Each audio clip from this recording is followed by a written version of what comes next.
Our time has arrived to start the meeting. I'm sure that we'll be joined by some of our colleagues. I am Dana Jones. Some would say the Reverend Dr. Dana Jones. I'm the pastor of Mount Olive United Methodist Church. I am a native of the county, and I live in Sunderland. And I am privileged to have been asked to serve to chair this committee. I can assure you of one thing. That is that barring some catastrophic emergency, the meetings will start on time. And barring things that you decide are more important than leaving, they will end on time as well. And so, having introduced myself, the first order of business, I believe, is for each of us to do the same. I take pride in the fact that I was a 1973 graduate of Calvert High School. I'm a Calvert, and my church is located right across the street from Calvert High. And we are actively engaged in ministries throughout the community. And so I come to this also having served over a decade on the school board. And so I know a little bit about the community, and I know a little bit about how the school system functions as well. And so, as with all of you, we are concerned that we maintain not only the quality of education here, but the quality of the learning environment that promotes quality learning. And so, with that said, I turn it over. Why don't we start this way and go around and let us introduce ourselves. Pastor Jones, I'm sorry to interrupt. Can we call the meeting to order, determine a quorum, and approve the agenda? Absolutely. Thank we you. can do that. All right. This meeting is officially called to order, and based upon my review of the voting members and those seated, we should have 11 voting members present, which constitutes a quorum. Yes, sir. And so, as your chair, I have determined that a quorum exists, and the agenda items are before you. We would welcome any input that you would have with regard to the open items here. You can see that we have member introductions. We have a presentation that has been prepared as a brief orientation and introduction to our work. We've allowed for brainstorming sessions to get some input from you on the direction as we go forward. You will see the areas or the objectives that we have identified as a result of the action of the commissioners, and we want to determine a standing time for meetings. Any other items anyone believe need to be a part of this agenda? I make a motion we approve the agenda as written. Is there a second? Second. Properly moved and seconded that the agenda be approved as written. Any need for discussion? There being none, all in favor, please signify by saying aye. Aye. Those who oppose have the same option. Anybody abstain? The agenda is approved. First order of business, member introductions, and we'll start to my right. Yes, please. Good afternoon. My name is Sinitra Bowdry, and I live in District 3. Good afternoon, everyone. Jason Oates. I'm a 15-year educator here in Calvert County and the current president of Calvert Education Association. Hi, everyone. My name is Kadisha Plegger, and I am a representative from Case, and I also am the Calvert County Alternative Education Assistant. Good afternoon. My name is Cameron Hunt. I am the Detective Sergeant with the Maryland State Police.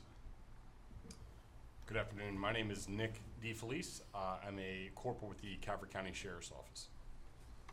Good afternoon. Joseph Pignataro, Deputy Director of Maryland Center for School Safety, and I'm also the Regional Representative, Maryland Center for School Safety, Southern Maryland, with Calvert. Good afternoon. Sure. My name's Emily Shreves. I am the staff liaison to the Student Safety and Wellbeing Advisory Committee, so I'm here to help with any administrative related matters, answer any questions, and connect you to the right folks. Good afternoon. My name is Guy Stevens. I am from District 1. I also happen to live in Sunderland for most of my childhood. Grew up in Calvert County. graduated from Northern High. Have two children, one that was in Calvert County Schools, it's now in college, and the other that is in Patuxent High School currently. I'm also the founder of a nonprofit called the Alliance Against Seclusion and Restraint, where we focus heavily on issues related to punitive exclusionary discipline, the school to prison pipeline, and really trying to do better for students, teachers, and staff. Good afternoon, everyone. My name is Leslie Irvin. I have been teaching in Calvert County for 28 years. I currently live in Lusby. My three children, one graduated from Calvert High last year. He's attending Frostburg playing football. I have one at Calvert High now and one at Southern Middle.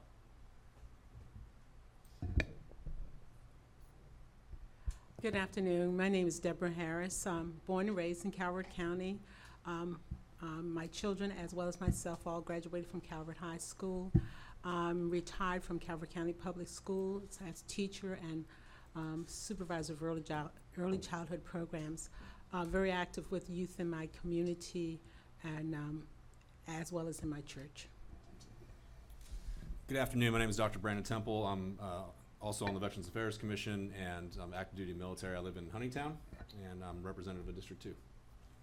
Thank you for your service. I'm Caitlin Liptak. I work at Calvert County Behavioral Health as the clinical supervisor for school-based services. There.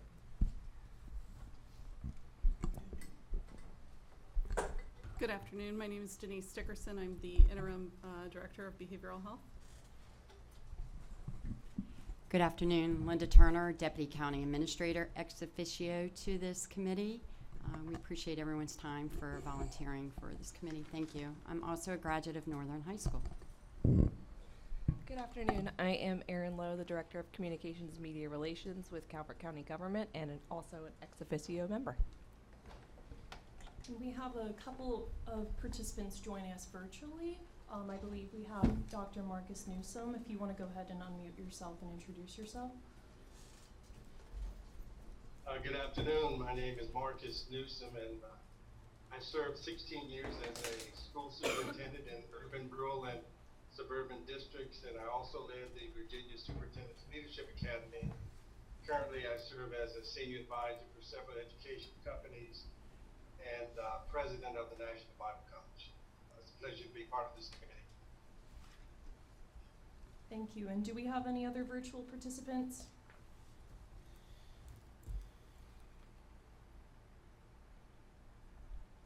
Well, we certainly have an array of talent, and I welcome each of you to this very important work that we have before us. I should note that I have three children, all three are graduates of Northern High School, and because of the quality of the environment and the quality of the education, all three are college graduates with advanced work and all doing well professionally because of the wonderful school system that we have here. And so we come to this task recognizing that we have some duties and responsibilities that are outlined in a resolution. We have provided you with packets at your seat. Now, I personally prefer electronic material, but we'll find out from you how you like to have your material. But we gave you paper, and we will provide the same material electronically for you. The resolution that was approved that established this by the county will be used today to guide the presentation that you'll receive later. The code of conduct for the school system is present, as well as a listing of directory, if you will, of the membership of this committee. So those items are provided for you, as well as a brief agenda that has been provided also. So with that in mind, I'm going to ask the Deputy County Administrator, Ms. Turner, to lead us through a PowerPoint that we think will be helpful as we enter into this work. Thank you, Pastor Jones. So just a little background. This Student Safety and Wellbeing Advisory Committee was identified by the Board of County Commissioners. It was a result of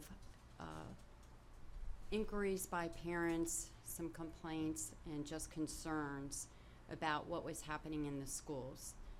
So as a result, we we don't want to put this on strictly the school system and Dr. Townsell. This is a community concern issue that we need to use as a think tank to work together and identify some resolutions and just come up with some creative ideas. What can we do as a community to correct what's going on in our school system? So the Board of County Commissioners developed a resolution, and in the resolution, it identifies the purpose of this committee. Everyone has a copy of this resolution in front of you. But basically, this is an advisory committee. We're going to try our best to come up with some good recommendations on how to enhance the positive aspects of the learning environment for Calvert County Public Schools.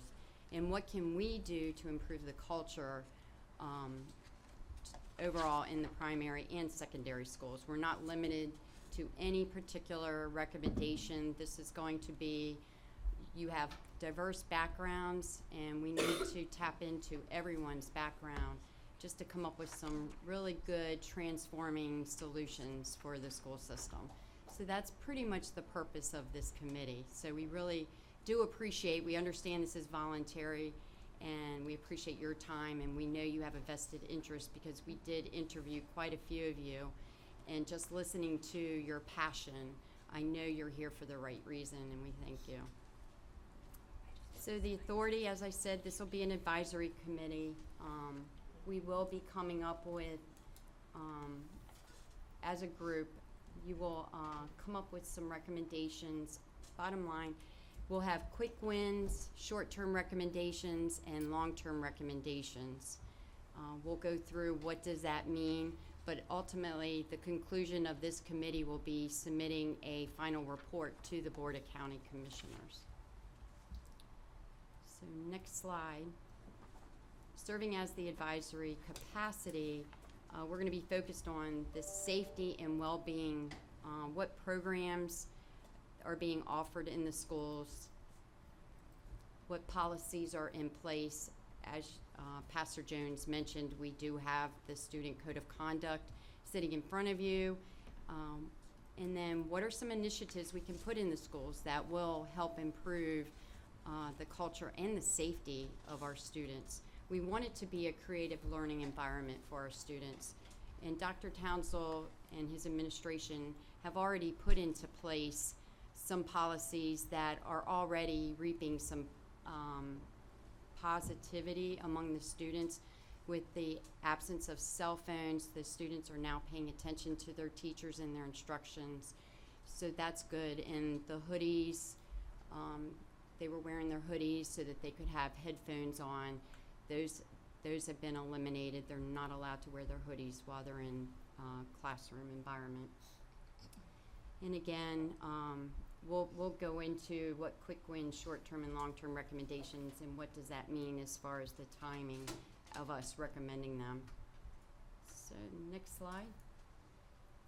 Roles and support. So all of our members are going to be required to follow the Code of Ethics. If anyone needs a copy of that or the link to that, please let us know. If there's a vote that you believe you have a conflict of interest, we will ask that you abstain and just make that known to the committee. It's one vote per committee member. And then all of our meetings will be conducted according to Robert's Rules of Orders. So just a reminder for Robert's Rules, the steps for making a motion, as you just did for the accepting the agenda. Dr. Temple made the motion to accept the agenda, and then Ms. Irvin seconded, and then everyone voted upon the chair's request. If you have any question about the rules, just let us know, and we'll definitely step in and help as a reminder. Next. All meetings will be open to the public.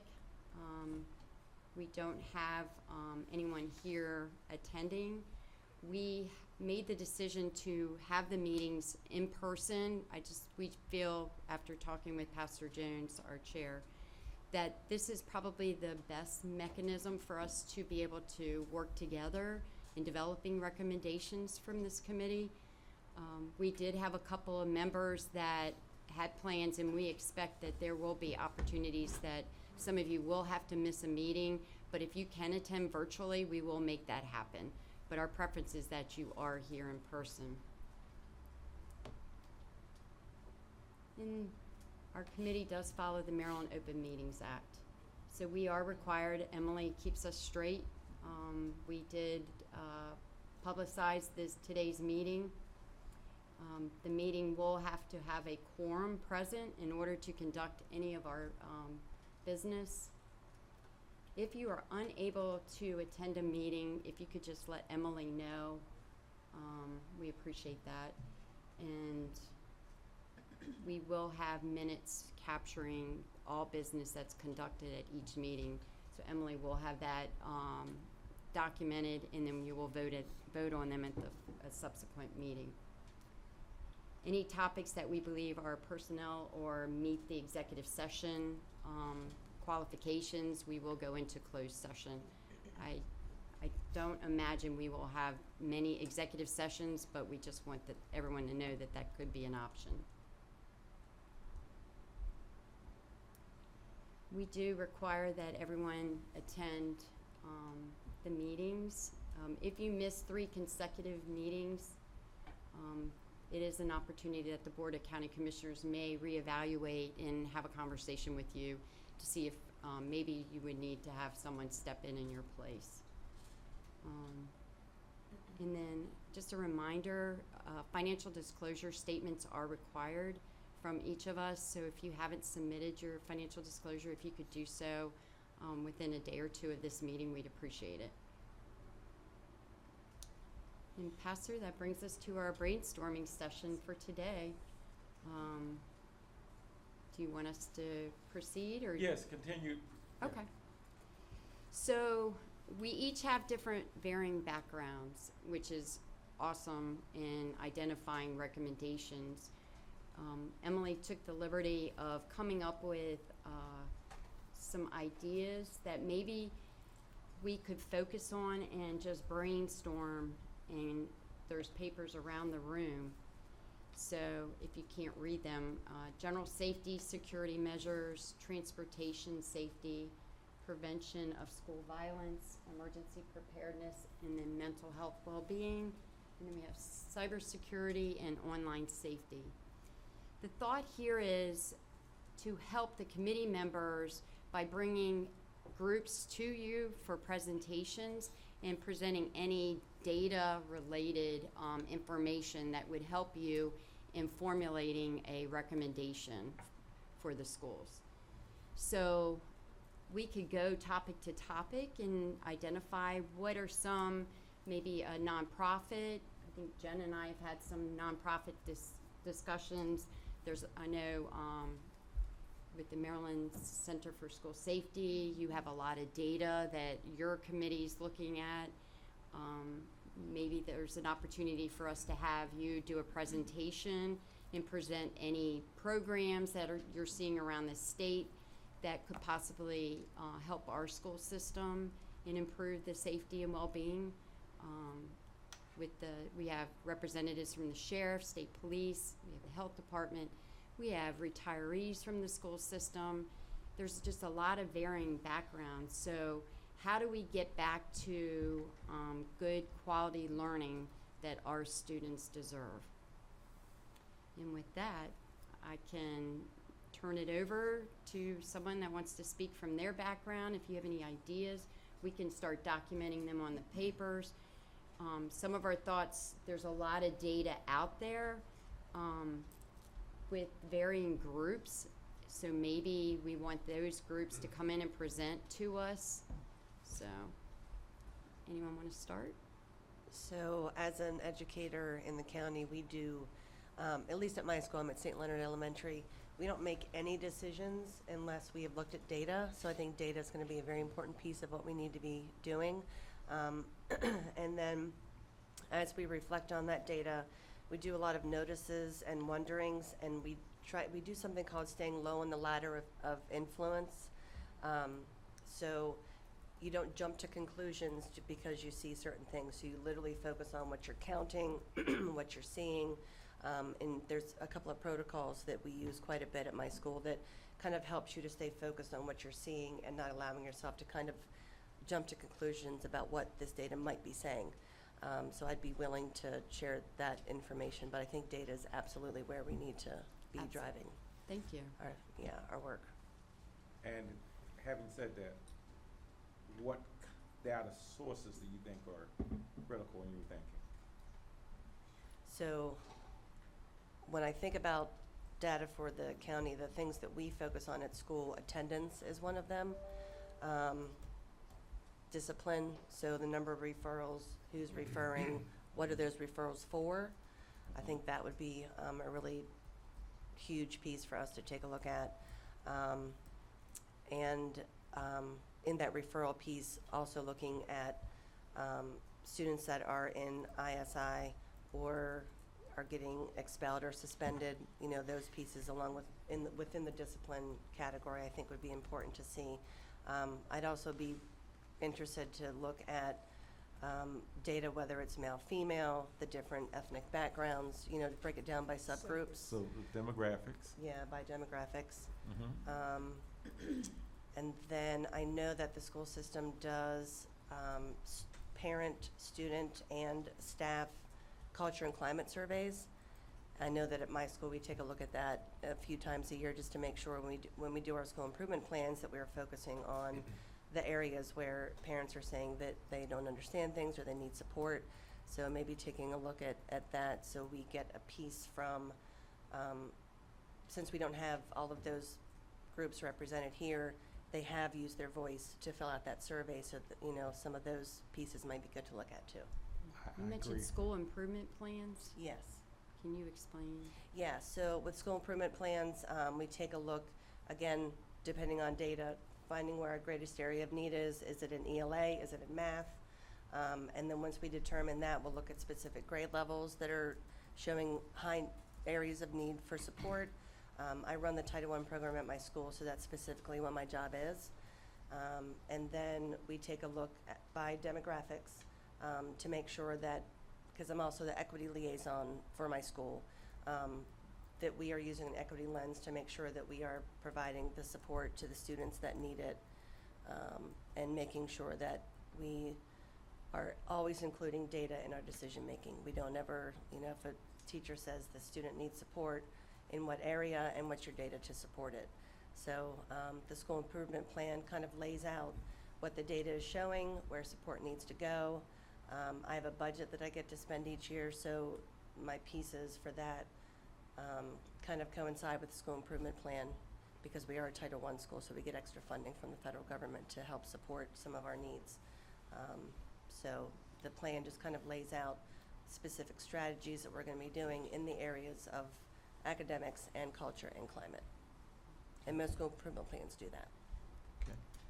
I would also like to see data pertaining to discipline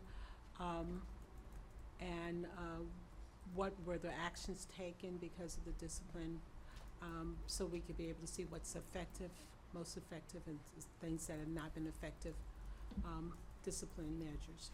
So then you are interested not just in the data and the action, but recidivism rate among those who are dealt with in discipline. Yes. Okay, so the only way you can measure effectiveness is what behavioral changes have taken place. Yes. And whether or not the person is a repeated. Yeah, high flyers, we call them. Okay. Yes. Sure, please borrow that.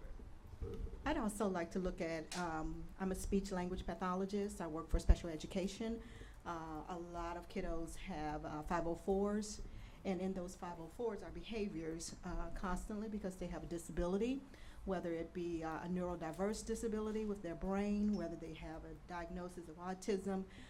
If they're on the spectrum, there may be some behavioral issues that are internal, and the school is working those out. So I want to make sure that that is a critical piece with those repeat offenders, if they have a 504, if they have an IEP. And so if they have those things, there are supplemental aids that are put in place. And oftentimes, we just need to make sure that we're following those 504s and those. If I could, sorry, was there another question on that? If I could kind of step back, I like these categories. I think they're great top areas to focus in. But one thing I was thinking about when I was looking at this is, it's big and clunky. No kids reading this. Most parents aren't going to read this, if we're being honest, right? And what I remember I grew up in Southern California, and one thing I liked about my school district is we had a code of conduct that was 3 to 4 sentences long, and it was for the students. And it was from kindergarten to your senior year. And it gets to the question of, like, who is a Calvert County public school student? Who are you as a student, and what do we want those students to be when they leave Calvert County? So it ended up being more of a creed of a sort, right? So that would feed into all these areas, but it really established, I am a citizen, right? I treat people fairly. I'm here to show up to learn, those types of things. And it started from kindergarten and went all the way through high school. And it created a continuity throughout your journey. I mean, even on the punitive side, if I was talking in class, I had to write 3 or 4 code of conducts, that type of thing, right? But it was something that was reinforced of what we expect and who you are as a citizen student in our school district. And I thought that was very powerful, just to start from a top-down, set the tone for the culture, and then that moves into all the different buckets that we're going to be looking at specific things to fix along the way. Thank you.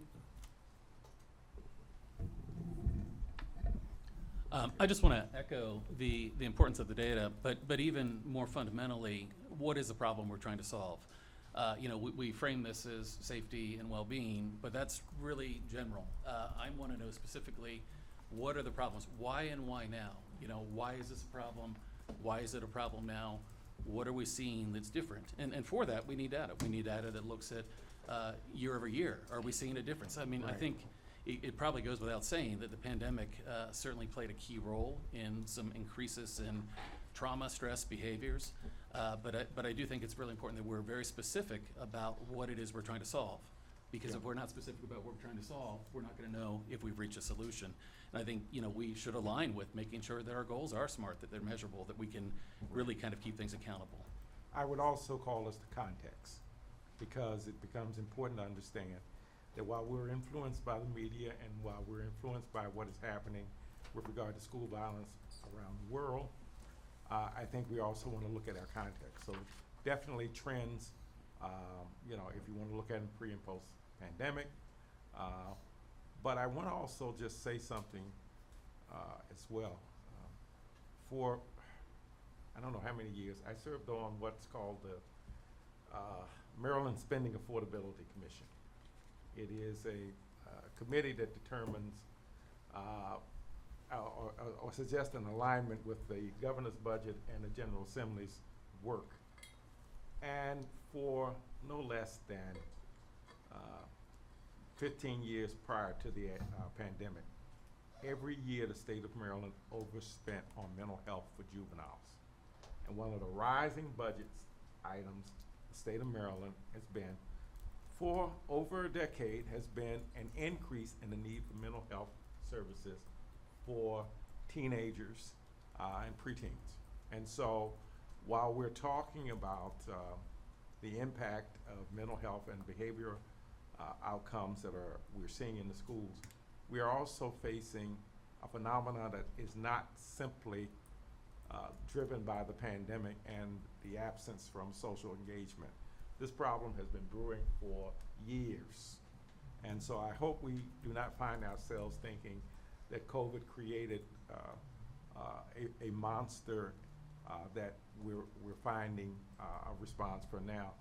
This has been an issue that has led to several approaches in state government in terms of how we even address family development and how we address interventions to have positive outcomes come from targeted families. So this is not new, but rather we're seeing a growing impact nationally, but even in our context, I think we're seeing some responses to what has been a national and a statewide concern. and that is the well-being of young people. So just keep in mind, this brainstorming session, you can bring up any topic, anything that you're seeing in the schools, anything you're hearing. This is your opportunity.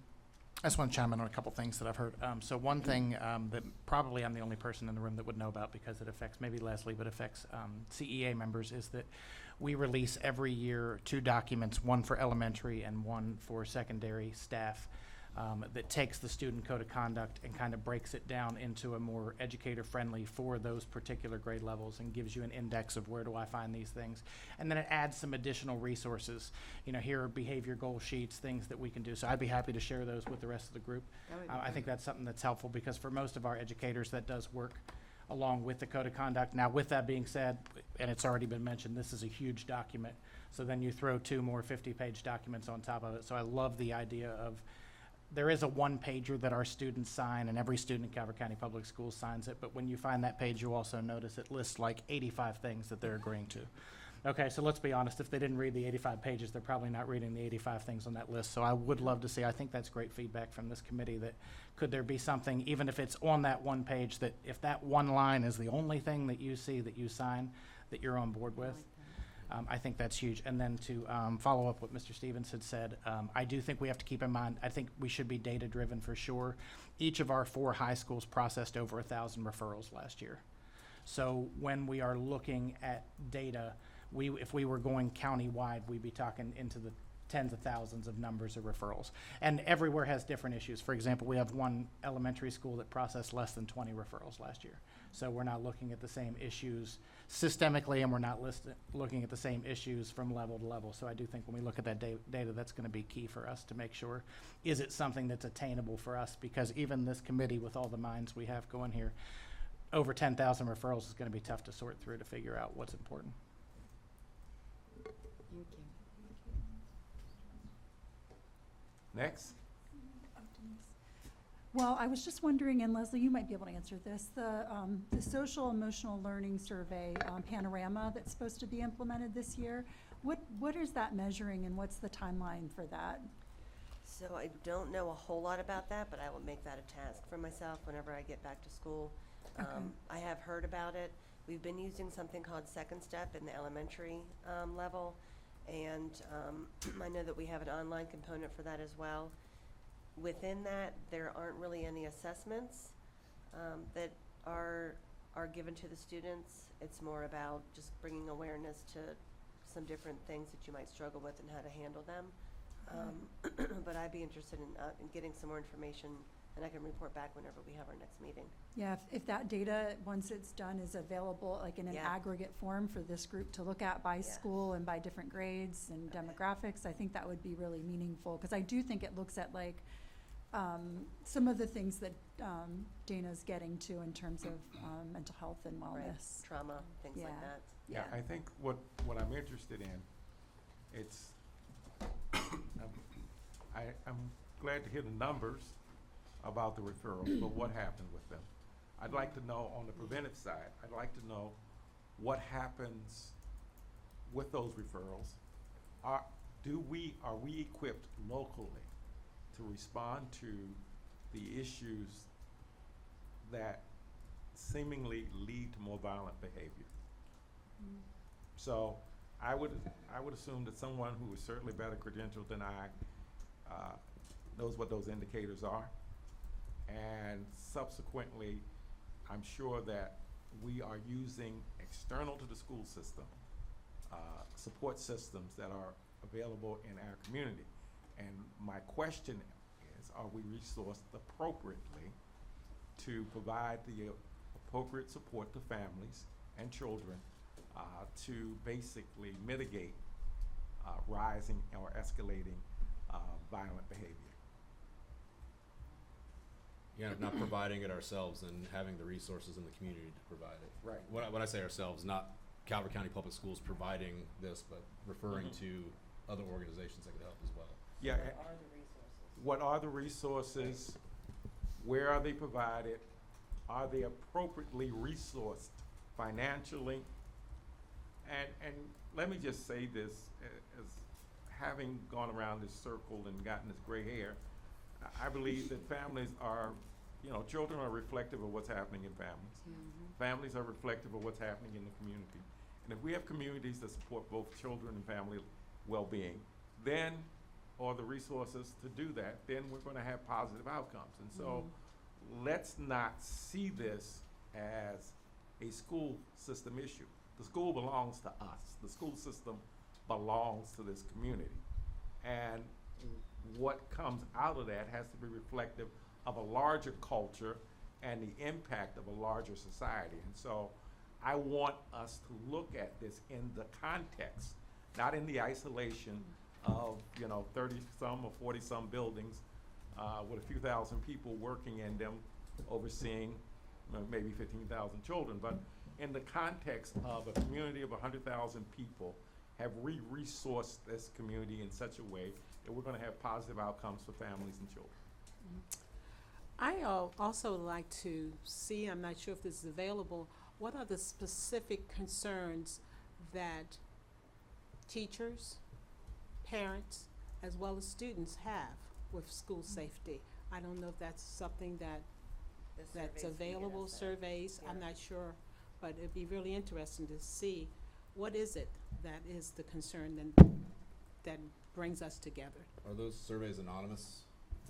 I believe they are, but there's also a part where you can kind of type in whatever you want. So there's a lot of, on a scale of, strongly agree, strongly disagree, where do you fall within a number of different categories. But then there's also a piece where you can just kind of verbalize. Type in something?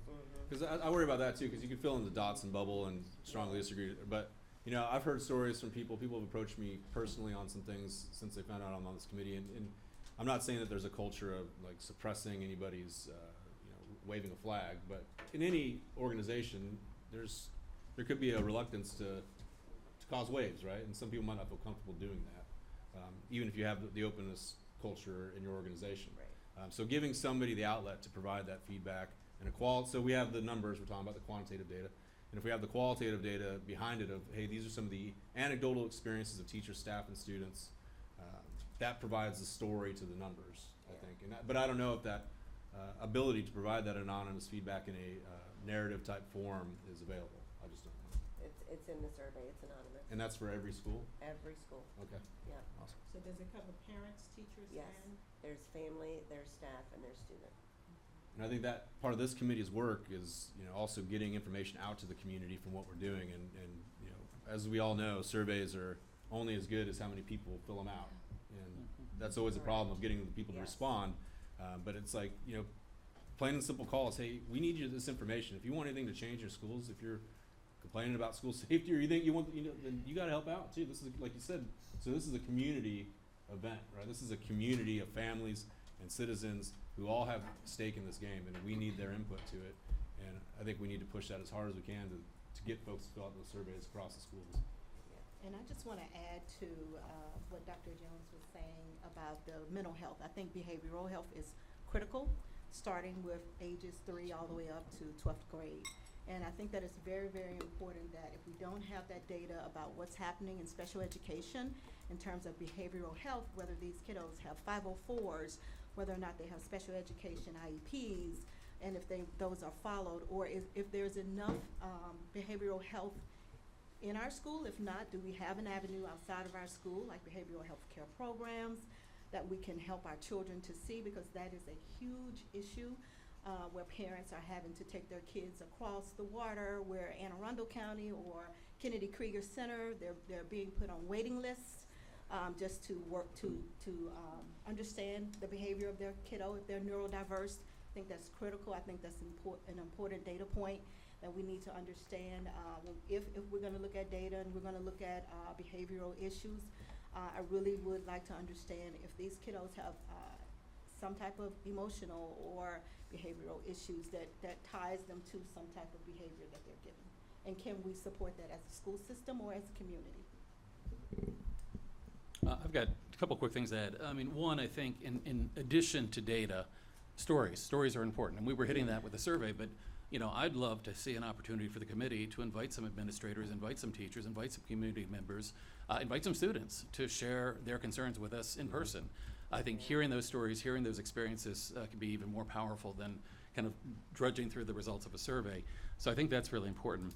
I also just wanted to kind of jump on the point that you made about going upstream, because I think this is really critical here. There's a quote from Desmond Tutu, which is, you know, rather than pulling people out of the river, we need to go upstream and figure out why they're falling in. And when it comes to the issues that we're talking about, these are way downstream. We need to go upstream and figure out what we can do to better support. Yeah. I think for the last 12, 15 years, the academies have been telling us that we have to pay attention to the long-term impact of trauma on the life of children.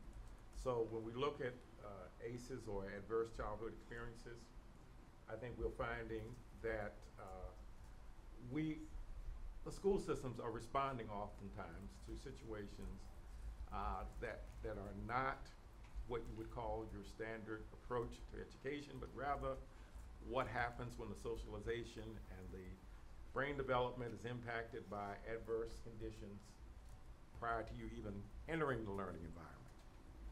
And we're seeing that played out with adults even in the workforce in multiple ways. And so I think that it is critical that we have a handle on what that means.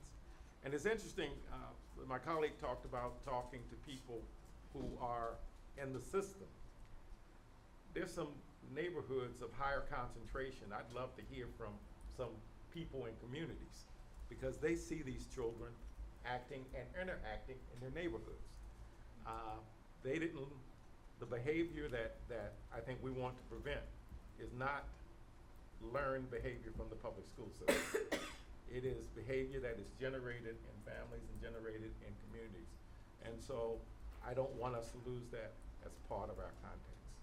So engagement, community engagement and public input into concerns about behavior are also critical for us to understand.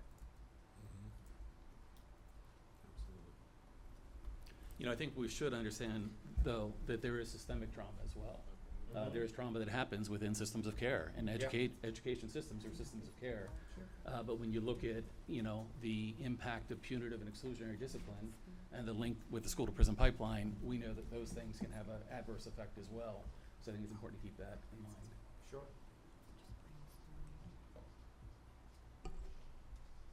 Do you want to speak from the health department's point of view? We haven't heard from the health department or, I have a question. Is this data that we're all requesting, is that readily available? Is there someone who keeps track of this, or is this, there's a person that is able to get this data? I think it's important for us to capture, you know, we're talking about 1,000 referrals coming out of the school. Also, I know Denise and then Jennifer and I were in a meeting about talking about like high utilizers. I'm trying to be very politically correct in that, but identifying out of these 1,000 referrals, is it a certain student? You know, obviously I wasn't probably the most ideal student, but I could probably rack up a couple referrals within a week process. And because of current limitations within the school system based on Maryland law, allowed to return to the classroom. So I think that'd be real data to figure out of those high utilizers, if you will, how many have 504 other programs. And then so that way with that data, then Dr. Townsell and the school system can apply for grants or show that they need additional resources to fix these things, rather than just, we can have all the data in the world, but figure out an avenue where we increase funding or figure out a solution if those type of students need additional assistance. And sometimes that's a position which also requires financial backing. So I could add on the mental health front. I think any mental health solution, I think it's advertised so much, and these kids are seeing it so much in the TikTok and everywhere else, that any adversity that comes their way almost becomes what they might consider a mental health crisis. What I'm saying is we all go through ups and downs, right? There are traumas that are much more, you know, obviously, but resiliency and making kids understand and learning that, you know, you're gonna have anxiety before a big test, or, you know, there's normal responses to stress, to different stimuli in school, and it's not always a crisis, and building that resiliency. And I will, you know, Dr. Towns, I've seen you speak, and I know you talk about this, you know, like really you know, the world's not going to give you anything. You know, you got to work hard for what you're working for, and there's going to be challenges and bumps in the road, and you got to be able to deal with those and prepare our students to deal with those. But not everything is a mental health crisis in and of itself, even if it's, you feel stressed or you have anxiety. And then obviously this is not talking about those traumas that happen that are obvious traumas and mental health crisis. So I agree. resiliency is the point there. And the importance of that, you know, sometimes I end up saying to adults that, you know, Scott Peck was right when he opened up his book, The Road Less Traveled, where life is difficult. And once you realize that as the children say, life keeps life in these days, it just keeps coming at you. You got to develop your own resilience in that process. But the point, and I think that we need to get that across to adults as well, because one of our greatest challenges right now is that, you know, we have too many who think somebody else needs to fix their child for them. And in the midst of this, I wish somebody would fix one of mine. And you know, they're 53, 48, and 47. And I in the midst of all of that, parenting, just like Scott Peck said about life, can be difficult. And so I think understanding what builds resiliency in families is also important. Yes. Dr. Townsend. Good afternoon, everybody. I want to add, I think it's important for everyone to know that in the public school system, legislation has the Blueprint for Maryland's Future, and they have those 5 pillars. Pillar 4 of the blueprint is more resources for students to be successful. I'm sharing that because Calvert County Public Schools we are a part of the consortium of supports that are in place to support young people with mental health and all of the wraparound services that's needed. I think it's important to know, and we have multiple memorandums of understandings with different agencies to offer support on that level in school. I think the added value can come from services that young people can get outside of the school day to reinforce what we're doing in school. I think it's important to share that last week in public comment, we had a teacher come to the Board of Education and talk about the changes that she sees on a daily basis because of the policies we implemented, such as no cellular phones, no hoods, and no personal electronic devices. So teachers and administrators are already reporting a change in behavior and engagement with our curriculum. In addition to that, our young people in Calvert County are also still achieving academically. So I think the added value is the reinforcement that young people receive outside of the school day, because when we let them go, we're done with them. And then they come back to us the next day with whatever happened within those extra 8 hours that they had since we dismissed them. So I just wanted to add that we are part of the Maryland Consortium and the mental health supports with Blueprint Pillar 4. We're already locked into that and paying money into that. So young people have access in school. But when we don't have them no longer under our watch, that's when we see a lot of some of the behaviors come off of social media and creep into the schoolhouse. Because no matter what neighborhood you live in, the school is the meeting ground. So whatever's going on in the community, if you want to meet up with somebody, it always happens at the school because that's the area everyone's assigned to. So I just wanted to share that information. Just kind of going off that, so with the consortium grant in the schools, we're starting to work on implementing a couple of trauma-focused programs that would be offered while the kids are actually in school to help, because transportation is often an issue. Availability, almost all the practices in the county have wait lists. At the health department, like, we don't keep wait lists, like, we see people as soon as humanly possible, but even that, like, it's a challenge. So they're trying to offer more trauma-focused things in the school, life skills programs, like anti-smoking, anti-vaping, different things to help get things on track. But it's what happens at home. Like, it all filters back in. So you do what you can in the school, and we're doing our best to get people in all of the schools. I think we have 3 or 4 schools that don't have therapists right now, but we are getting the numbers up so that we can provide services to more and more kids. The average child between the ages of 6 and 18 will spend 13% of their time in those years in school. It just might be what's happening in the other 87% of their time that has an impact upon what happens in the 13% of their time. And again, I don't want us to not understand the significance of what this community offers or what this community does to support the positive environments in school life. Because contrary, yes, the school is the meeting place, but when you think of time, you take the number of hours kids go to school, you take the number of hours in a day, you take the number of days in a year that they're in public school. You do the math and you realize that our children are not just in school. They spend the vast majority of their life away from school. So Reverend Jones, that's one of the things that is also addressed in the blueprint that Dr. Townsend mentioned. And what you're seeing across the state are what are called community schools popping up. Unfortunately, and Dr. Townsend could give you all the specifics if you really want the slideshow on it, but Calvert County Public Schools does not qualify for any of those community schools. However, you can see obviously from the need in this room what we're talking about, we're seeing the same type of needs.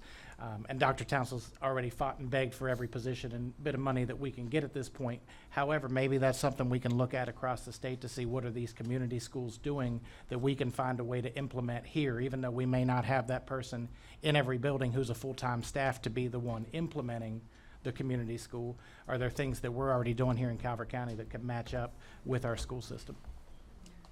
So to that end, I want to talk a little bit about the local management board. So every county in the state of Maryland has a local management board that assesses the needs of children, youth, and families in that community. And this past year, they did a needs assessment. We have members from each child-serving agency that's a part of that board, as well as community members. The needs assessment that was done with Due East brought to light some key areas for focus. So obviously, we've talked about mental health and substance abuse. That was on there. Affordable housing and economic stability, again, going back to the community. Transportation, and that really dove into both public, but also transportation, but also how communities are set up for movement with those children, bike lanes, sidewalks, and such. Community safety, so we're looking into the physical and school safety, but being in supportive environments there, but also creating safe spaces outside of the school system for families.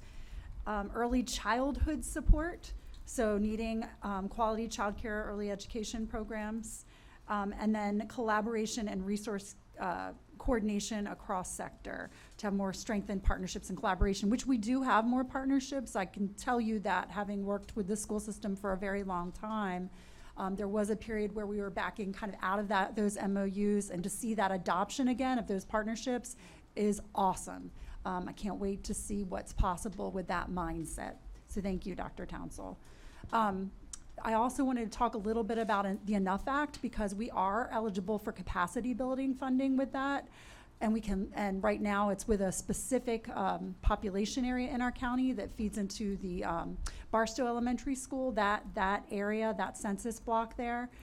So we are doing, Dana Jones is a part of that. We have other community members that are a part of that. And really Yardley Hills is very much a part of that, that community in particular, and looking what we can do in that community. But it's my understanding in several years, the poverty level could change for that threshold for eligibility to community schools. And in that case, if we are on the same track that we're on now, the PAC campus would be eligible for a community school. So we should, like, that preparation mindset about looking about what we want, that actually might pay off for us down the road. Just to add, PAC is a school-wide Title I building as well. Yeah. And I know that in years past, some of the principals, they did try to get something like that started. It just, kind of fell flat. But with them being a Title I school, there could be a really good way for coordination and braiding of funds to try to make some of that happen. And MOUs, I had been doing some reading before I got on this committee. Is there a list of the MOUs anywhere? I would love to see what those are. Is that? No, it's not published, but we can figure that out. Okay, I would really love to see those, especially when in coordination with the Sheriff's Department and the school system. Just a point of information, what is PAC? Oh, Patuxent Field Campus. But they're The Patuxent High School, at one point, they were talking about that as a community school, and we actually rerouted our public transportation for after school so that we got some additional funding to do that. It was right before COVID. Just So, for clarification, yeah. sorry, what is a community school? Just so if there's a brief explanation, I don't want us to go extended, but. Yeah, so community schools are schools identified by the Maryland State Department of Education that falls around concentration of poverty.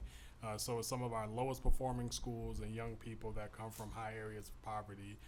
So it's a wraparound program where monies and people are involved to ensure that those young people are getting the needs that they meet. I think it's important to share that I learned when I got here, Calvert County has the least child poverty in the state of Maryland. So there's a lot of resources that exist for other communities that we don't get because our need isn't there, quote unquote. But I think this is a great opportunity to be proactive and kind of get ahead of some things, knowing how engaged elected officials are, our faith-based communities are. We can really lean into our natural resources that we have right in the community to meet some of these needs outside the school day. And what we need to understand is that the chances are close to none and never for us to have more than one or two such areas designated because of high concentration of poverty. We, in our planning and zoning history for the last 40 years, have created a model of development that, with the town center concept and the rest, that will limit the opportunities for the concentration of poverty because of the impact of the zoning regulations on housing costs. And so, you know, going back to the 90s, those of us who were engaged in community development realized that basically the household incomes, the average household incomes necessary to own a house in Calvert County were going to be, you know, somewhere in the neighborhood of 4 to 6 times that of the poverty level. So realizing that we've developed under such a model, we're not going to have high concentration areas of poverty. And the only reason that the PACS community would even be considered is because, going back to the 1960s, there was a platted community that came to be known as Chesapeake Ranch Estates, and building was stopped on it for reasons that I can't speak on, but by court order and actions in the early 90s, it was reopened. And because of that, we had the expansion of the Chesapeake Ranch Estates. And so we're going to have few areas with high concentrations of population and high concentrations of poverty. I wanted to add that, you know, we're looking at a lot of things that's happening at middle school and high school, but I think we really should focus where it begins with the early childhood piece. When you talk about PACS, one of the things that, you know, that we started was a Judy Center at PACS. And the whole goal of Judy Center is to make sure children came to school ready to learn. So it's a comprehensive program where we go out and work with families in the community. There's another program called Hippie and Healthy Families, and there's another. Healthy Beginnings. Early Head Start. Early Beginnings, who work with parents at birth, and we really target families, you know, quote unquote, at-risk families, low-income families. So I think also, as this committee, this group, that we should look at what things are really helping, what's really impacting some of the communities. Is a very small group. We're only down at Patuxent and Appeal campus, but those kinds of programs looking at the beginning so that we don't have to try to fix the things when they get into high school, that we've really started working with parents at the beginning. The county's local care team, which addresses like crisis situations for youth and tries to avoid out-of-state placement or placement in general by looking at community supports. We have a growing number of elementary age cases and aggressive aggressive behavior in elementary school. So I wanted to put that out there because that ties in with what Debbie's saying. Yeah. And it goes back to my point of why the state constantly overspends on mental health each year for children. But I want to also say, as a part of this process, we've got an interesting paradox for us. We're an ex-urban community. We'd like to focus on our rural culture, and it's still there. But quite honestly, with the expansion and the growth of the Washington metropolitan statistical area, the impact of mobility, the public housing policies around transfers and the rest, we are going to continually be impacted by influences that are not homegrown. And subsequently, we need to be prepared as we look at our prevention strategies. We need to be prepared for behavioral patterns that are not necessarily those that we are consistent with what our history has been. And so we can't expect our communities to be responding and our schools to be like they were 25, 30 years ago, because we're dealing with different populations and we're dealing with different influences in terms of family life.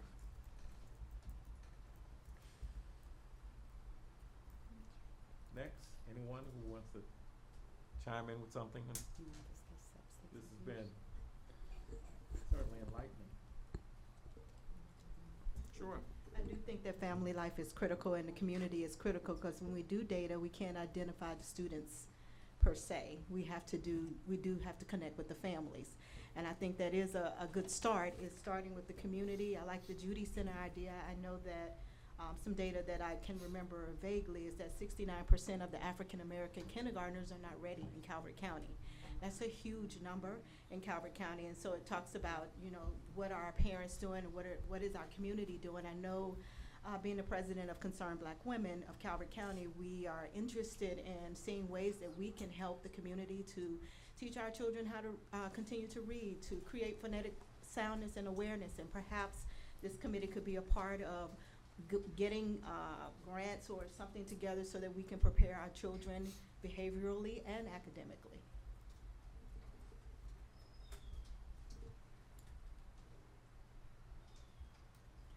Joe, can I, Joseph, you go by Joe? Actually, you can call me Dino like the Flintstones. Oh, really? Yeah. Okay. Thank you, Dino. I had a question about the involvement of the state in doing trainings by school, like the tabletop exercises and the health threat assessments. How does that carried out on an annual basis? Actually, tabletop exercising is twice a year now. We just started that. We just had one today. Calvert County did participate. Okay. That was a reunification exercise. The Center for School Safety, for those who don't know, was created in 2013. 2012, the first executive director was hired early 2014, and I came on board 2015. We expanded after the Great Mills shooting in 2018. We provide grants. Every school resource officer and every school security employee in the state has to go through an academy we provide. And basically, I tell people it teaches cops not to be cops, and I am a former cop. I had some of this stuff years ago when I was on the street. I may have treated some youth that I dealt with a little differently, because I didn't know about abnormal youth development, that kind of thing. But I can give you a quick list if you want of what we teach them in that academy. But we also provide, we have 45 or 48 tabletop exercises, one-pagers on our website as a resource for school administrators. We know their time is short to pull off when they have a staff meeting, and they can just go through their emergency plans. We collect every emergency plan for every public school in Maryland. Those are shielded by law, so that they cannot be PIA'd or anything like that. But we review them for, I believe, 19 different aspects that they have to have, and then we go back to the school systems. They have access to the system we put them in to get what comments we send them, so they can make revisions for the next cycle around when they do those. We are moving. We've just published the active assailant guidelines now that conform with House Bill 416 for non-sensory training. during school hours. So a lot of systems may be having to massage how they do active and sound training to conform with that. We just picked up the institution, the university that we're dealing with, based on that surveys that you all will have to, the school system will have to put out after a training. We'll be collecting that data and going forth with, after analyzing that, if we need to tweak these guidelines, we'll provide recommendations to the school systems. We provide 4 different grants that the school systems are eligible for. Hate bias crime grant, the Safe Schools Fund grant, which is $25,000 allocated for each school system for certain things. The Safe Schools School Safety Grant Program, which is a grant we administer for the IEC, the Interagency on School Construction at MSDE. We assist them with that. I'm trying to think what the which one is. Off the top of my head, I gotta look. They're all on our website that you can look at. We do publish the generic school resource officer adequate coverage guide. By law, every school system has to have an SRO in the school, or every public school has to have an adequate coverage plan that they deal with their, they create with their local law enforcement and state on how to deal with that. I think, what else do you want? Any other question there? I guess my question's for Dr. Townsell or Leslie, you know, in terms of how that's kind of brought back at the school level, like what do you see? I've been to the website and went through every tabletop exercise because I was just super curious. They're really interesting. It covers like a real variety, and I have a planning mindset, being part of the OC for the county. So I'm interested how that gets implemented. Like, we stage these kinds of things with the plant, you know, in different scenarios, but on a school safety side, how is this kind of staged locally and brought back to the schools? Every year we have an active shooter drill training. So we'll do drills, but we'll get training where they'll have, I think it's Corporal Titus still. He'll come in, give a presentation, talk to us about things. We'll then actually do, you know, a live opportunity. So where would you go? You know, it gives you a second to think about in your classroom, where would you go? How could you protect the kids? How would you protect yourself? Different opportunities to talk about scenarios. So that's where those things come in. The tabletop, I have not seen so much at like staff meetings per se, but I think some of those scenarios are brought in whenever Corporal Titus comes in and does the training with, and all of the schools get that. Yeah, they had training today, as a matter of fact, down at the emergency shelter down at the courthouse. So I know that the SROs are engaged in ongoing training, and so that's taking place. One of the things we have not talked about that is of interest to me is the impact of the cannabis legislation on our schools. Here you go. And I think we need to hear from our health department officials. I think we need to hear from some people in the school systems, because anecdotally I am being told that we have young people who are showing up having have the opportunity from their parents to address their anxiety by using cannabis prior to coming to school, which then has an impact upon their well-being when they arrive and what influences they may or may not have on the environment. So I would be interested in having people from our local health department address that. That is not an issue that we are in isolation with, because actually the state is offering grants to help localities deal with that issue. Well, I've been getting the gentle nudge from Linda over here to talk a little bit about that. So with the Calvert County Health Department and behavioral health, you know, 7 to 10 years ago, there was a lot of money and grant funding that was targeting the opiate crisis, and so now we've seen a very drastic shift because all of that, those funds and targeted interventions have kind of addressed where a lot of those issues were coming from, and now with the decriminalization of marijuana, we're seeing a lot of shifts in terms of where students are actually using substances. So there is a lot of money and there's a lot of grant funding, and we're looking actually at kind of creating some of those numbers and doing some data diving to figure out, you know, what is actually happening, what is the landscape, because it's not so easy to gather that information because it has been decriminalized, and getting people to acknowledge whether they're an adult or a juvenile, whether they're using those things. And certainly the attitudes have shifted because, you know, it's decriminalized, so people may not necessarily acknowledge that they're using those things or see it as a misuse of substances. So our school-based therapists or therapists that are working with children are reporting increases of those things. We're looking at grants and trying to develop numbers to seek funding for that because we're certainly seeing an increase. But it'd be interesting to corroborate that kind of information with our partners that are out there.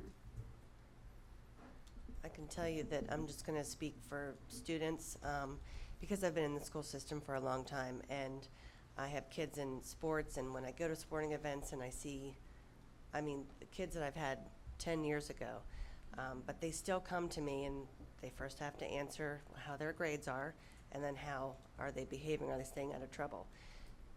I will say that 9 out of 10 times they are talking to me about their inability to use a bathroom because they can't walk in without there being marijuana or vaping happening. And it's across all high schools and most middle schools, in the bathrooms all of the time. They're just like, I can't even use the bathroom.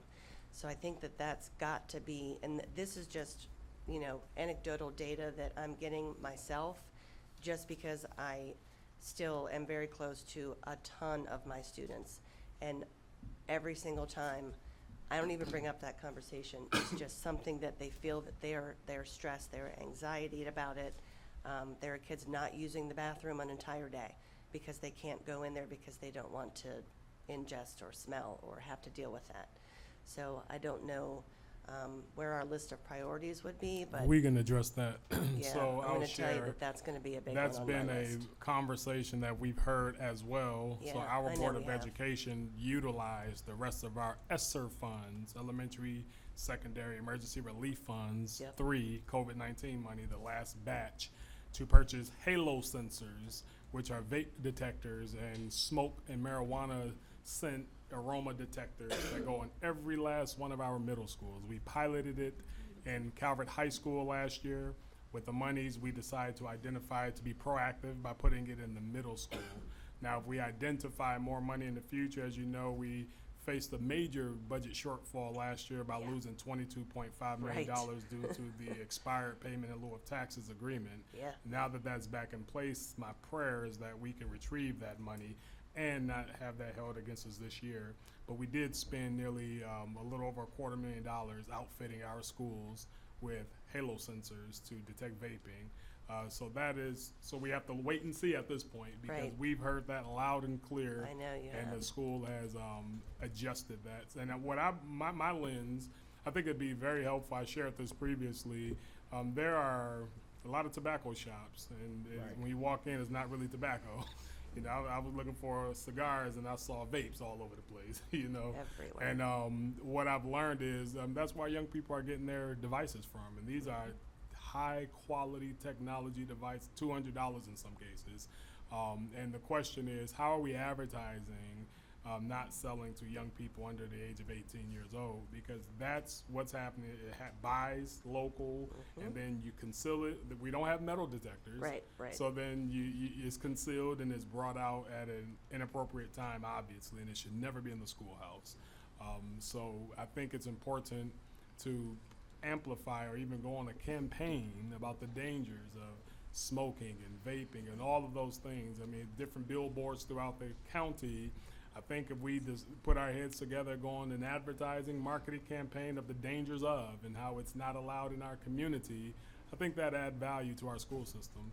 And the very last thing I'll say before I park my bus is I believe that it's important to share with regards to data.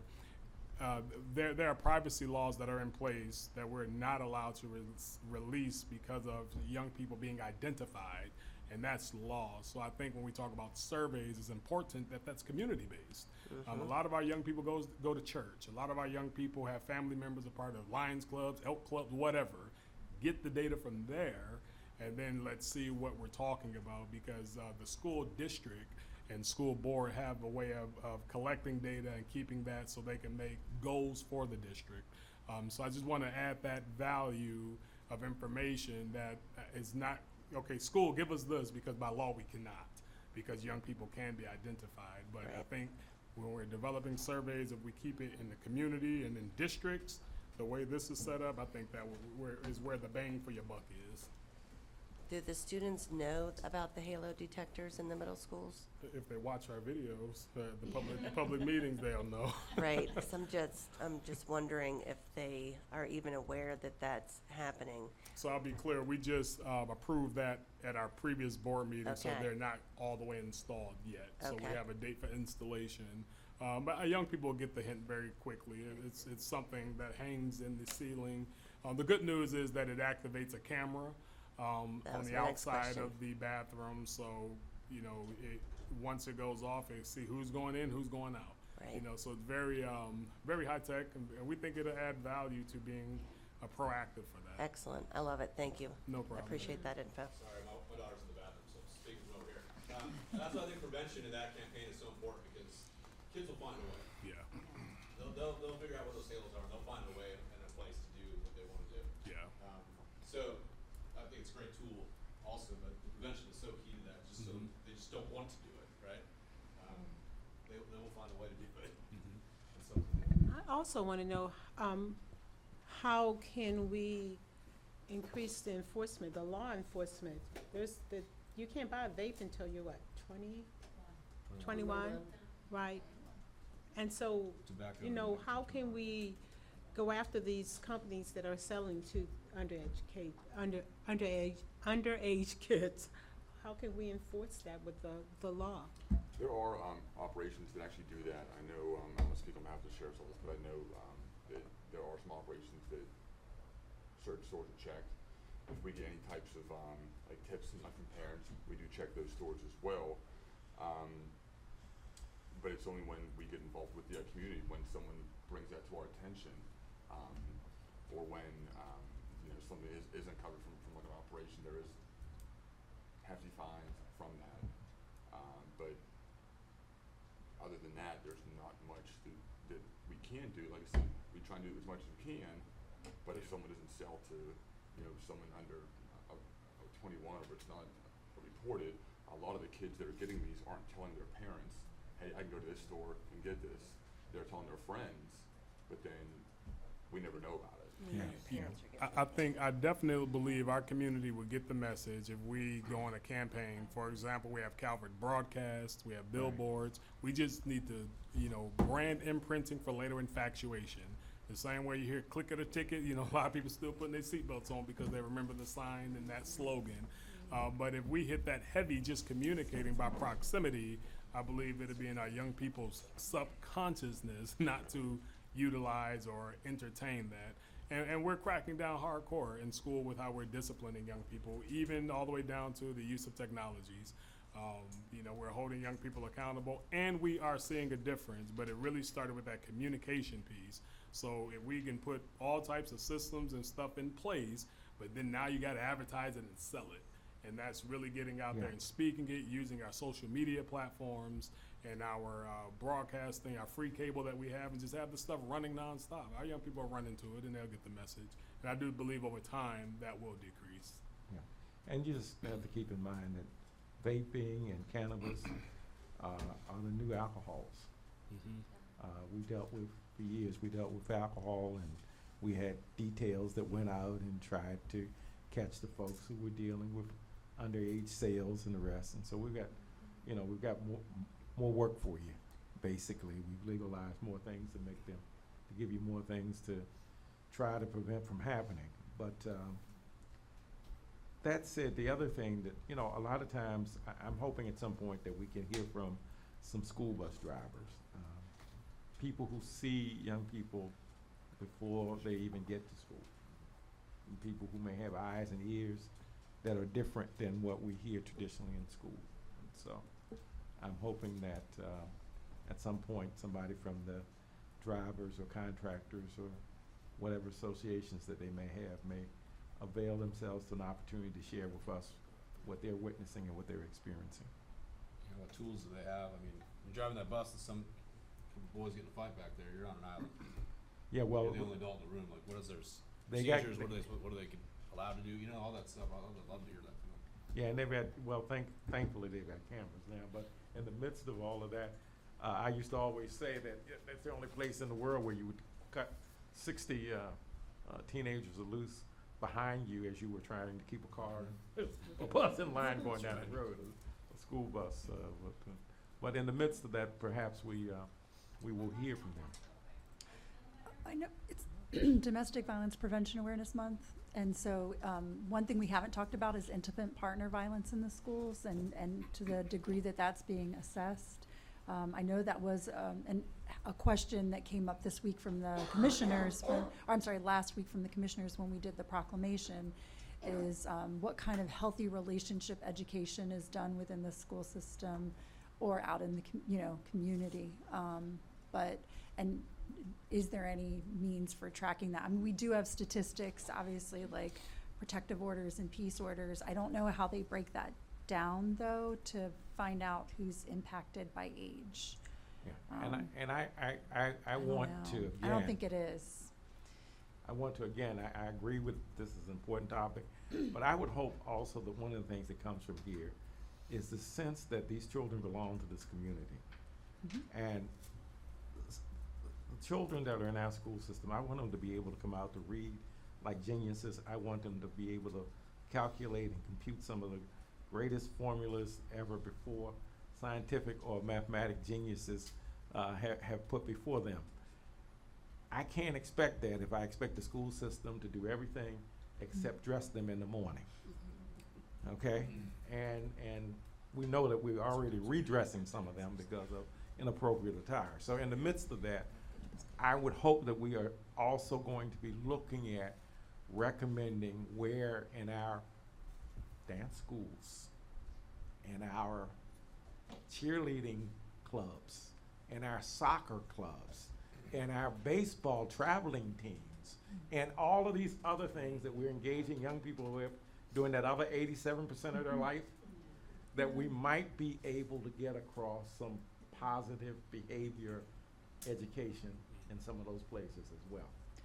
There was a shift a year ago that the school system reached out and talked to Candy from Calvert Alliance Against Substance Abuse about no longer just, because they did for years do opioid prevention education within those clubs.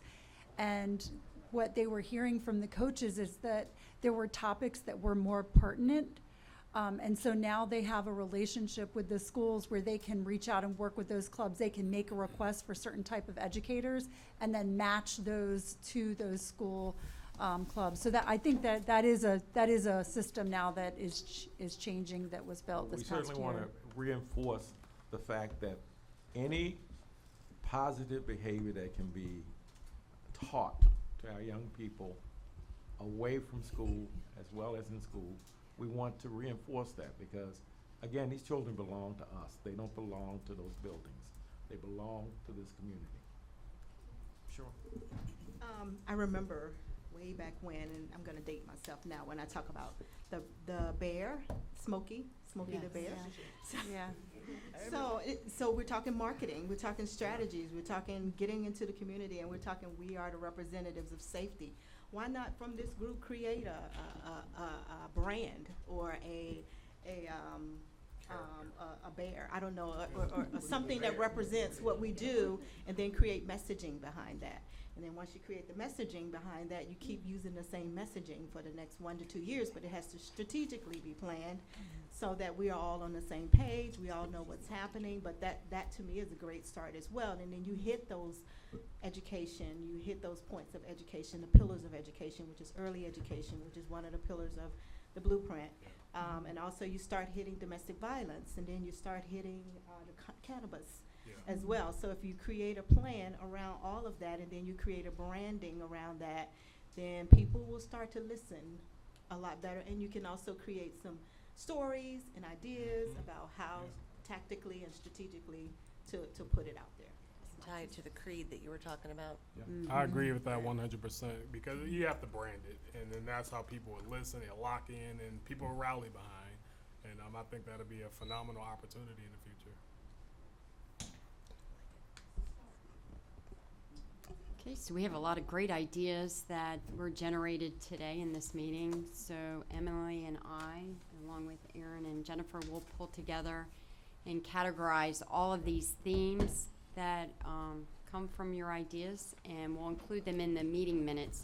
We'll send that out to the committee, have you take a look at it, see if it generates any additional ideas. I have a, Hi, Mom. How are you? okay, Hi, Mom. glad to hear that. Now, in Do you want to one- mute yourself, whoever's online? They've been muted. the Thank you. question that I have, do we have any communication or public relations professionals on the committee? So yeah, online, we have a hot mic online. If you could push mute if you're online. Do we have a public Public relations comment. professional? Oh, Do we have a public relations or communications professional That's on the me. committee? Aaron Lowe. Yes, I'm in Calvert County Okay. Government, and we're in the Alright, so- communications office. So if That's your we, job. that's fine, so, I mean, we have resources at our fingertips that that may be able to help guide us in the area of how we brand or communicate what we want to come out with. I want to remind you again that it is, you know, we're advisory, and policies, procedures, processes are among those things that we can make recommendations on. And so as we look at that, we want to be mindful of,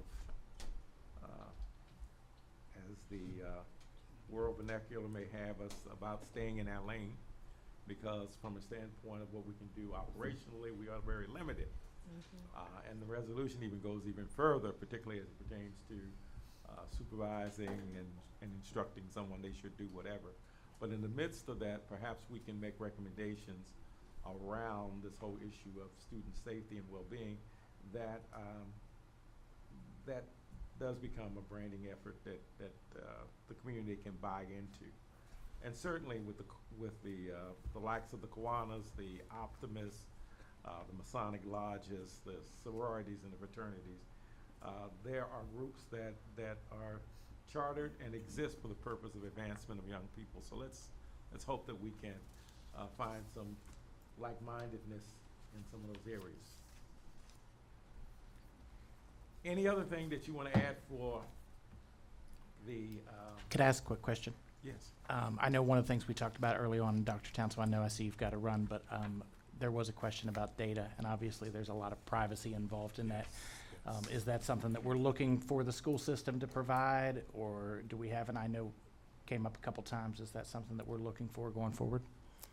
Attendance, discipline, data, that kind of thing. My opinion, at this District-wide. moment, it's to try to collect that data on the outside of the school, because we do not want to put the district in a compromising position where we potentially. I would agree. I just wanted to hear it from you Okay. to make sure. Thank you. 100%. Yes, Thank sir. you. But we do have some data sets that are available Yes. through MSDE. Yes, whatever is on the MS. I think we'd be better off 100%. using what's already readily available. School system's in the middle of a budget audit, and yes. to Yeah. go through privacy laws to get data right now, I think we'd be sorting through way too much data to. that we But I wouldn't know think what to do. there are also, in the public domain, enough of what's already being collected can be looked at and serve our purpose as well. Absolutely. Yeah. Thank you. Because, they're reporting to a gazillion people already, and allegedly they're producing reports, and so in the midst of that, I think we'll find our way through to some things that will be helpful. If I could, I want to thank each of you for your input, and certainly this isn't the last time that we want to hear that. I would hope every meeting we would lend itself to doing something along those lines in terms of getting more input. But I have a question for you. Meeting times and dates. We want to be sensitive to the work schedules of many and try to understand what are the better times, the better days for this committee to meet. Would later in the day be helpful? No? No, sir. Okay. It appeared from the last, I guess, scheduling, most preferred afternoons during the week. Afternoons during the week. Is that good? Okay.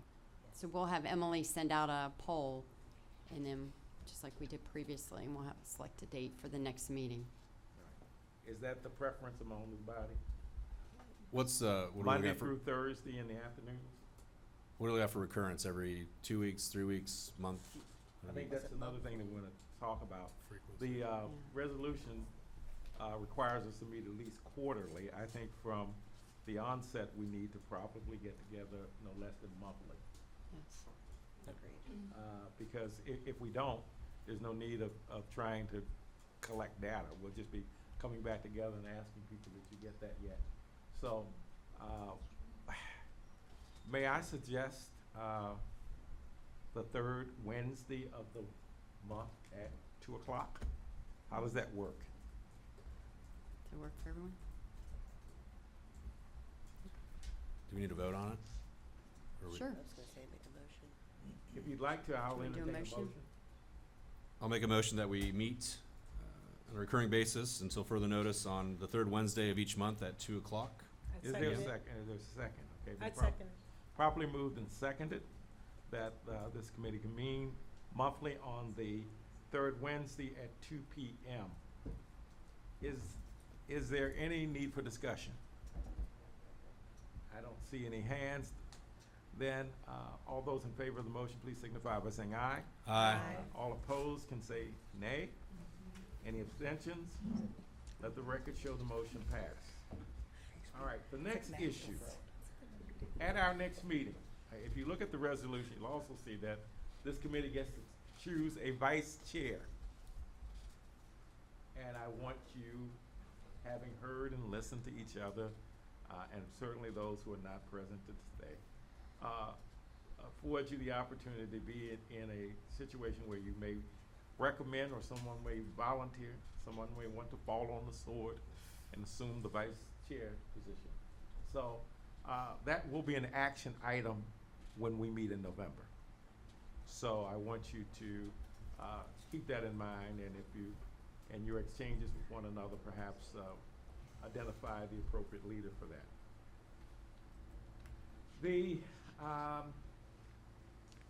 We will be moving forward and looking at ways that we can agendize the information that, or the request that you've put in the brainstorming sessions, and I will be working with Emily and Linda to put together the next agenda. If you have any items, please reach out to us that you think are urgent, or something burning comes up to you, or some member who has looked at what we've done today and say, okay, what about this?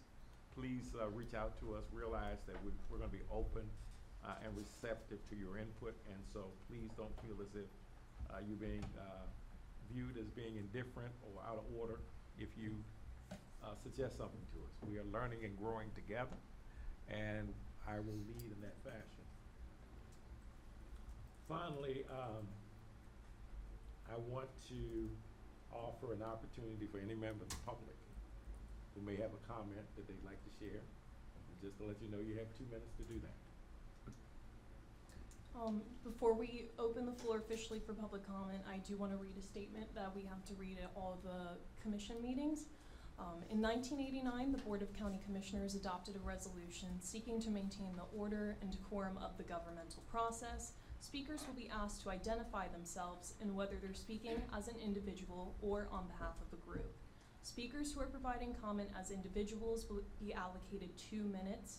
Speakers who are designated representative of a group will be allocated 5 minutes.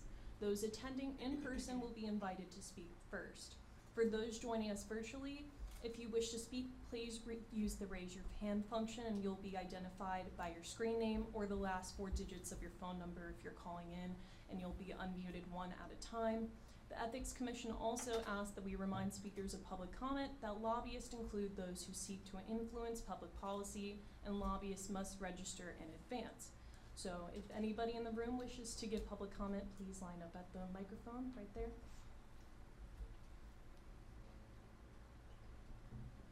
Hi, My name is Sarah Hall, and I live in Chesapeake Beach, Maryland. So I just had, I missed the first part, but one, I think I was a little concerned that this meeting wasn't advertised through the county's social. So a lot of people didn't know the meeting was even happening today. I only found out because I know a member of the committee. So that, there definitely needs to be more, communication about the meetings and when they are. And something else that you might have touched on before I got here, which is, I'm also a teacher, and I think in a lot of ways, we really need to hold parents accountable for their children's behavior. I've talked with law enforcement about this as well, as far as the vaping is concerned. They're getting it from their parents a lot of the time. The parents are buying them the stuff. And there seems to be sometimes a breakdown between the schools and the parents. And I think there needs to be more community meetings around the parents and the school systems of like what is expected in the school. Because right now there seems to be, the parents aren't really being held accountable for their children's behavior. And I don't know if that's through charges. I know DJS and a lot of other places are like hesitant sometimes to want to press charges or do things. And that's the feedback that I've gotten from law enforcement, but I think that's a big mistake because I think yes, we need to do the community meetings, we need to do mediations, we need to do all that kind of stuff. But until the families and the children feel the weight of the law on them, you're not gonna have the kind of dramatic shifts that we need in order to establish the decorum in the schools that used to be there. Because when I was in school, if you were caught with something illegal or device, I mean, they had you in cuffs and led you out. Those days are over, and I understand not wanting to criminalize children for the behavior that is, but there has to be somewhere the parents have to understand that there's gonna be consequences if the child keeps behaving like this. Like there was a kid that told me today that they started vaping in 5th grade, How does that happen where they're still doing it in the schools all these years later and there hasn't been any real consequences for the child or the parents? So that's what I say. Thank you.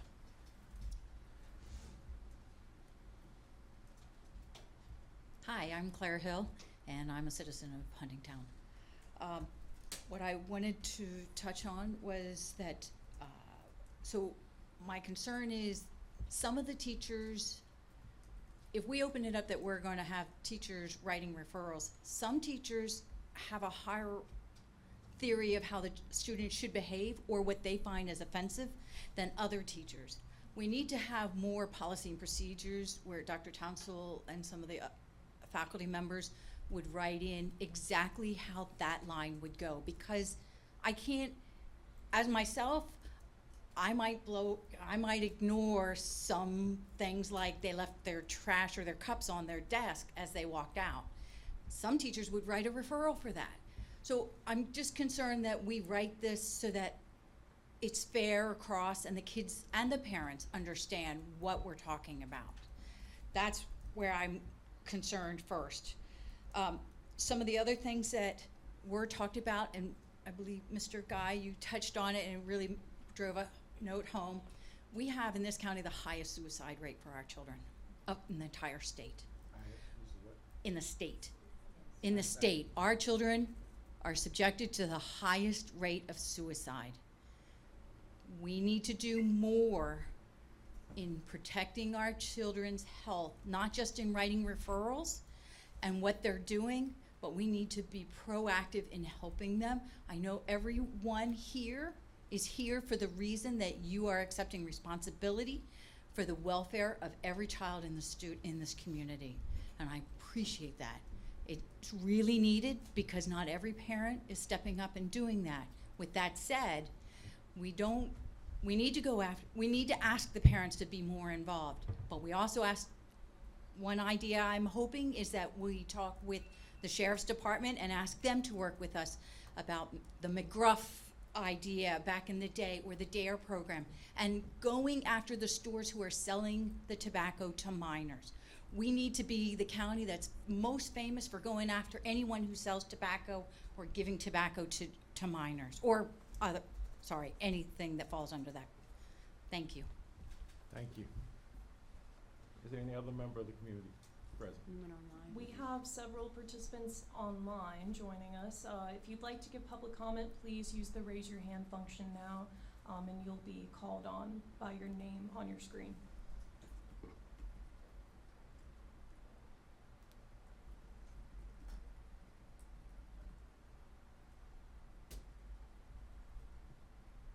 Again, if there's anyone who wishes to leave public comment, please raise your hand now. The user identified as parent, please feel free to unmute yourself now. Good afternoon. This is Alan Hale. I'm a citizen of Calvert County. I was curious, the charging document from the BOCC, they mentioned receives more serious complaints, and in discussion, I didn't hear the board talking about requesting back to them the nature of those complaints. I thought there was good ideas during the brainstorming about which areas to focus on. However, without knowing the nature of the complaints, that could focus in on how you could best advise them. Thank you. Thank you. Any additional folks who want to leave public comment, please raise your hand.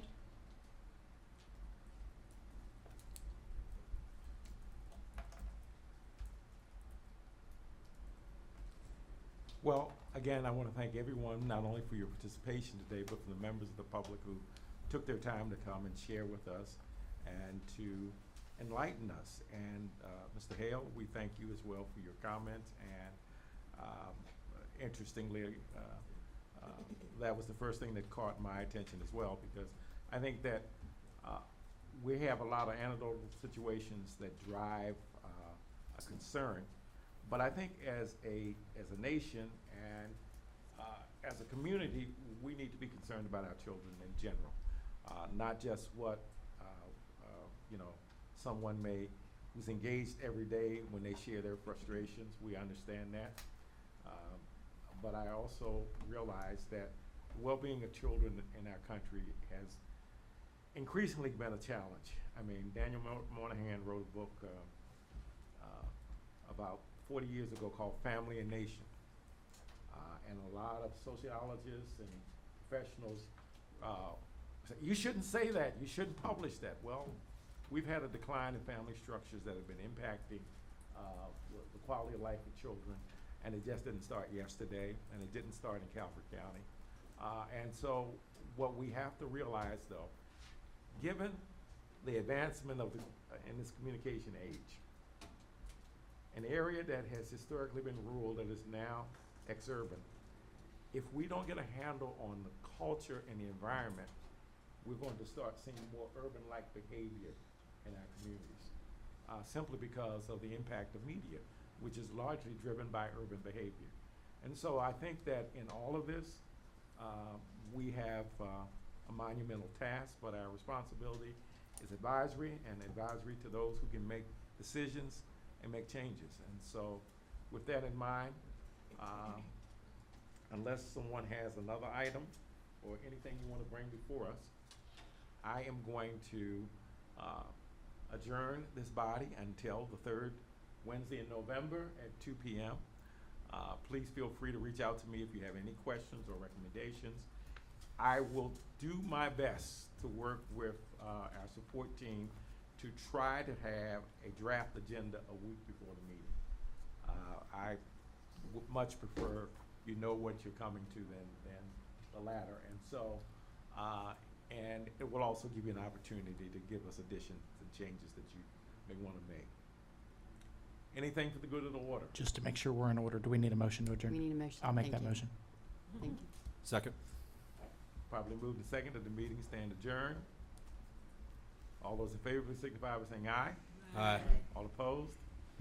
Motion carries. Have a good evening. Enjoy the month.